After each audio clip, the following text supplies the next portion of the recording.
नमस्कार, मैं काजल मिश्रा। स्वागत है आपका एनएल लाइव। नजर डालते हैं हरियाणा की मुख्य खबरों पर।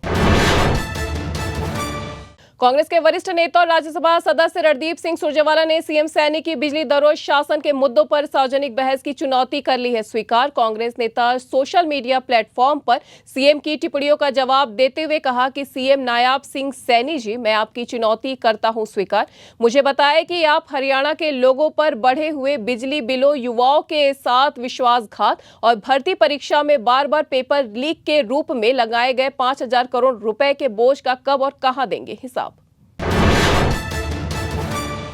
प्रधानमंत्री नरेंद्र मोदी 14 अप्रैल को हिसार में एयरपोर्ट का करेंगे उद्घाटन। वह यहां से अयोध्या जाने वाले एटीआर प्लेन को दिखाएंगे हरी झंडी। इसके बाद एयरपोर्ट ग्राउंड पर रैली को करेंगे संबोधित। पीएम के कार्यक्रम को भव्य बनाने के लिए हरियाणा सरकार नहीं छोड़ रही है कोई कसर। इस रैली में भीड़ जुटाने के लिए लगाई गई हैं 1800 रोडवेज और प्राइवेट बसें, जो गांव-गांव जाकर लगाएंगी लोगों को। इन बसों में खाना बंटवाने की सरकारी टीचरों को दी गई है जिम्मेदारी।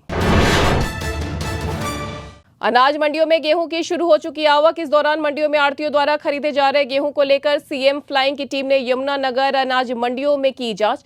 उन्होंने आढ़तियों द्वारा लगाए गए कांटों पर भी की चेकिंग। मार्केट कमेटी के सचिव ने बताया कि इस दौरान टोल में नहीं पाया गया कोई अधिक अंतर और संतुष्ट लौट गई टीम। उन्होंने कहा कि मंडियों में इस तरह की अक्सर होती रहती है जांच।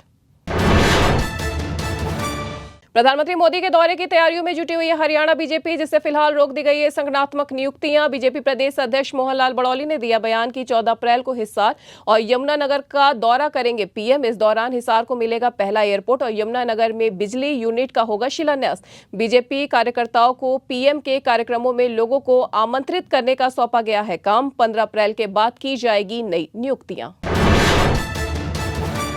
चरखी दादरी में शुक्रवार सुबह बेकाबू होकर सड़क किनारे लगे पेड़ से टकरा गई हरियाणा रोडवेज की बस। हादसे के समय सवारियों से भरी हुई थी बस। स्कूटी सवार महिला को बचाने के चक्कर में हुआ हादसा। क्षतिग्रस्त हो गया बस का अगला हिस्सा। पुलिस ने भी मौके पर पहुंचकर मामले की ली जानकारी। बस के पेड़ से टकराते ही यात्रियों में मच गई चीख पुकार।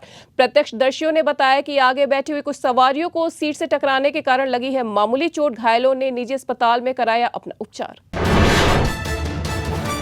नूंह जिले के फिरोजपुर झिरका थाना क्षेत्र अंतर्गत सारकस गांव में एक व्यक्ति के घर पर दबिश देकर पुलिस ने 3 गौ तस्कर को किया है गिरफ्तार। आरोपियों के पास से 60 किलो बरामद हुआ है गौमांस। इसके साथ ही मौके से गोकशी में प्रयोग औजार भी किए गए बरामद। पुलिस ने 7 गौ तस्करों के खिलाफ हरियाणा गौ संरक्षण एवं संवर्धन एक्ट के तहत मामला दर्ज कर शुरू कर दी है जांच।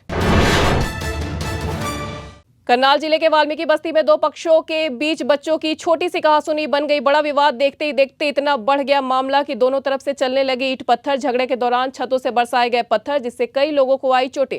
तरावड़ी थाना क्षेत्र के अंतर्गत आने वाले सौकड़ा गांव में हुई इस घटना से गांव में मच गई अफरा तफरी और दहशत का बन गया माहौल। अंबाला से सामने आया एक नया ठगी का मामला, जहां साइबर ठगी करने वाले आरोपियों ने 10वीं की पढ़ाई कर रहे युवक से क्रिकेट ट्रायल देने के नाम पर 1 लाख रुपए की कर ली है ठगी। जिसके बाद पिता को पता चला यह पूरा मामला। उन्होंने इस मामले में पुलिस में शिकायत देकर कार्रवाई की है मांग। सरकारी अवकाश के बावजूद शहर व आसपास के ग्रामीण इलाकों में खुले मिले निजी स्कूल व बिना मान्यता के चल रही शिक्षा अकेडमी के अंदर क्लास में बैठकर पढ़ाई करते हुए मिले बच्चे। खंड शिक्षा अधिकारी ने औचक निरीक्षण कर बच्चों की तत्काल प्रभाव से कराई छुट्टी। वहीं निजी स्कूलों को कारण बताओ नोटिस भी किया जारी।